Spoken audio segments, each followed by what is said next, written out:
તરફ રાજકોટના city bus ચાલક દ્વારા સર્જવામાં આવેલા અકસ્માતના સીસીટીવી ફૂટેજ સામે આવ્યા છે। બસની અંદર જે કેમેરા લગાવવામાં આવ્યા હતા તેના આ દ્રશ્યો છે। કઈ રીતે બસ ચાલક દ્વારા અકસ્માત સર્જવામાં આવ્યો હતો તેને લઈને આ સમગ્ર હકીકત સામે આવી છે। સીસીટીવી ફૂટેજ આ પોલ ખોલી રહ્યા છે, જેમાં સ્પષ્ટપણે દેખાઈ રહ્યું છે કે જે બસ ચાલક હતો તેની સ્પીડ પણ વધારે હતી અને એટલું જ નહીં, સ્પીડ તે કંટ્રોલમાં લેવાનો પ્રયત્ન પણ નથી કરતો અને એક બાદ એક વાહનોને અડફેટે લેતો માણસો પણ બસના પૈડાની નીચે આવી જાય છે, તેમ છતાં પણ તે બસને રોકવાનો પ્રયત્ન નથી કરતો અને પૂરપાટ તે બસ હંકારી રહ્યો છે। તે પ્રકારના આ સીસીટીવી છે। તો ટુ વ્હીલર, થ્રી વ્હીલર આ સાથે જ कारने पण अडफेटे ले छे, जेमां 4 लोकोना मौत थया हता। जे आगळ एक व्यक्ति सतत बसनी टक्करथी पोताने बचावવાનો प्रयत्न करे छे, व्यक्तिनुं पण तेमां मौत थई गयुं छे। तो दृश्यो खरेखर ચોંકાવનારા છે। जो के जे विगतो सामे आवी छे तेमां बसनी ब्रेक फेल न हती, એટલે સીધો સવાલ હવે થઈ રહ્યો છે કે શું બસ ચાલકની જ આ બેદરકારી છે અને આવી બેદરકારી કેવી રીતે સહી શકાય? તો રાજકોટમાં બસ અકસ્માત મામલે વિરોધ પણ થઈ રહ્યો છે। ગુજરાત પ્રદેશ એનએસયુઆઈ દ્વારા વિરોધ, કોટેચા સર્કલ ખાતે વિરોધ પ્રદર્શન, જેના પગલે ચુસ્ત પોલીસ બંદોબસ્ત પણ ગોઠવાયો છે। ગુજરાત પ્રદેશ એનએસયુઆઈના હોદ્દેદારો દ્વારા સિટી બસને રોકવામાં આવી હતી। કોટેચા ચોક પાસે સિટી બસને રોકવામાં આવી અને સિટી બસ ઉપર લગાવવામાં આવ્યા હતા પોસ્ટર। માલવીયનગર પોલીસ દ્વારા એનએસયુઆઈના હોદ્દેદારો, કાર્યકર્તાઓને ટીંગાટોળી પણ કરવામાં આવી હતી।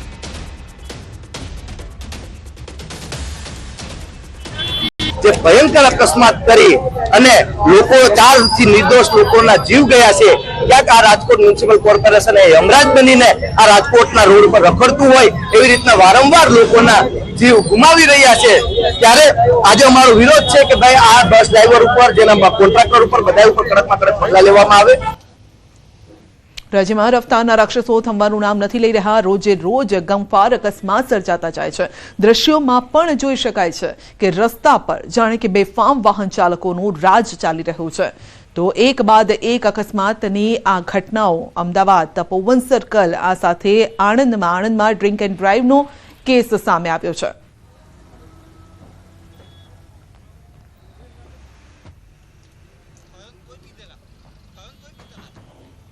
શામળાજી હિંમતનગર નેશનલ હાઈવે પર અકસ્માતમાં એકનું મોત, એક ગંભીર। પિકઅપ ડાલાએ બાઇક સવાર દંપતીને ટક્કર મારી, પત્નીનું ઘટના સ્થળે મોત થયું, પતિ ગંભીર રીતે ઘાયલ છે। કાંકડોલ સ્વામિનારાયણ મંદિર સામે અકસ્માત, મૃતક મહિલા ગામભોઈ રામપુરની રહેવાસી છે।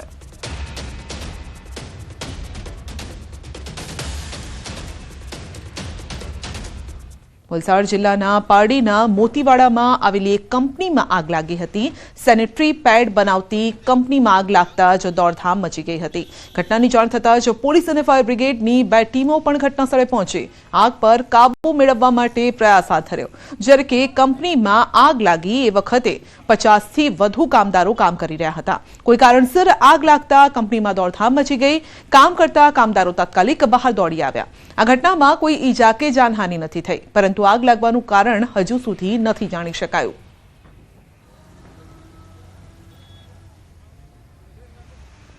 પાટડીના વણોદ ગામે ભંગારના ડેલામાં આગ લાગતા અફરાતફરી મચી ગઈ। મોડી સાંજે ભંગારના ડેલામાં આગ લાગતા સ્થાનિકો દ્વારા ફાયરની ટીમને જાણ કરવામાં આવી। બહુચરાજીથી ફાયરની ટીમને બોલાવવામાં આવી અને ફાયરની ટીમે આગ પર કાબુ મેળવવાના પ્રયાસ હાથ ધર્યા। સદનસીબે આગના બનાવમાં કોઈ જાનહાનિ નથી થઈ, પરંતુ મોટા પ્રમાણમાં ભંગાર બળીને ખાખ થઈ ગયું।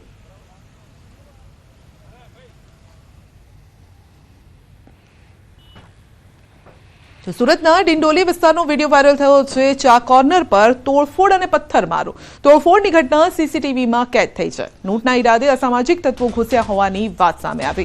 તત્વો પાસે ચપ્પુ અને દંડા હાથમાં મળી આવ્યા છે। આ દ્રશ્યો જોઈ શકો છો। ડિંડોલી વિસ્તારનો આ વિડીયો છે, જ્યાં તોડફોડ કરવામાં આવી હતી। હાથમાં ઘાતક હથિયારો પણ જોવા મળ્યા હતા। જોકે કોણ છે આ લોકો અને કેમ આ રીતે હરકત કરી રહ્યા છે તે તપાસનો વિષય છે। તો સવાલ હવે એ પણ છે કે શું અંગત અદાવતમાં આ ઘટનાને અંજામ આપ્યો છે? તોડફોડની ઘટના સીસીટીવીમાં કેદ થઈ છે। શું પહેલા કોઈ બોલાચાલી થઈ હતી, બબાલ થઈ હતી, ત્યારબાદ ઉશ્કેરાયા અને આ રીતે તોડફોડ કરી છે. ચા કોર્નર પર તોડફોડ કરવામાં આવી અને પથ્થરમારો કરવામાં આવ્યો છે.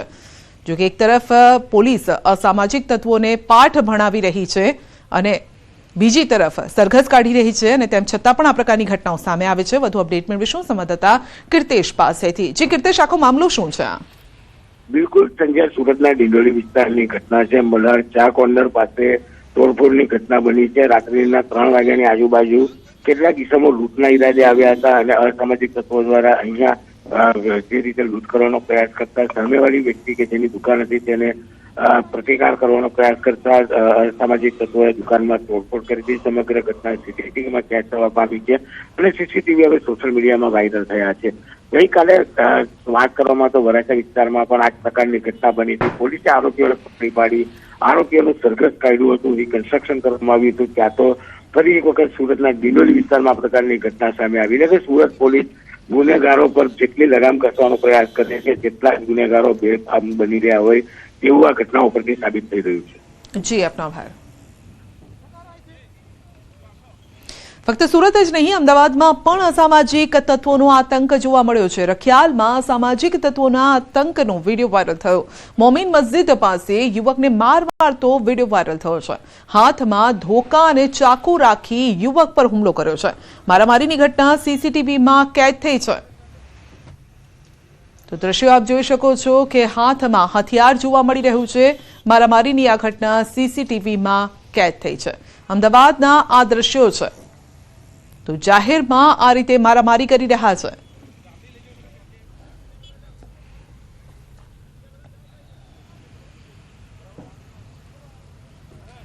ભાવનગરના પાલીતાણામાં મારામારી. હાથિયાધાર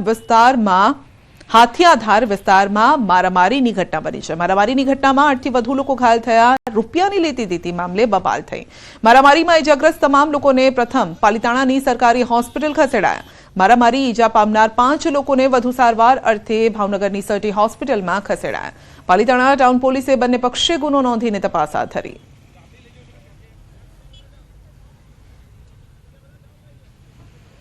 સુરતમાં હુમલો કરનારા આરોપી પકડાયા છે. વેપારી પર તોફાની તત્વોએ કર્યો હતો હુમલો. હુમલાની ઘટના સીસીટીવીમાં કેદ થઈ છે. વરાછા પોલીસે સીસીટીવીના આધારે 3 આરોપીઓની કરી છે અટકાયત. વરાછા પોલીસ દ્વારા 3 આરોપીનો બનાવના સ્થળ પર રિકન્સ્ટ્રક્શન કરવામાં આવ્યું અને હાલ વરાછા પોલીસે 3 આરોપીઓ પર ગુનો દાખલ કરીને તપાસ હાથ ધરી.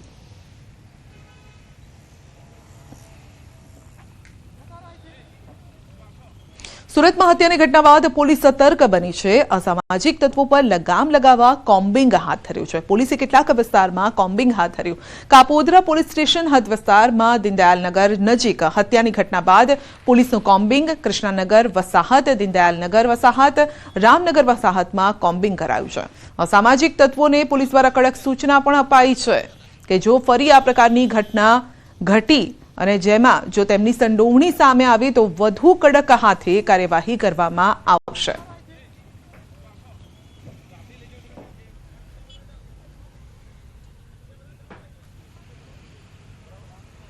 સુરતમાં મહિલાના કંકાલ મળી આવતા ચકચાર મચી ગઈ. સચિન ગભીણી ગામમાંથી મળ્યા છે કંકાલ.